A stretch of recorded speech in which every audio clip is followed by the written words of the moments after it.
Bok! Uy, Bok, anong ginagawa mo?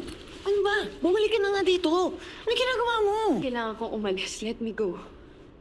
Bok, paano ka aalis, ha? Ha? You are in no shape to move, Bok. Bok, tira mo, ang dami-dami mong sugat, ang kapal-kapal ng bandages mo, so paano ka aalis? Kaya kong kumilos. Wala tong mga sugat ko. I've been through worse than this. Okay, naiintindihan ko. Pero sige, deal tayo. Magpagaling ka lang, papayagan na kitang umalis, ililibre pa kita. Bok, sige na. Kailangan kong puntahan si Mikoy. Delikado yung buhay niya. Tama na, ano ba yan?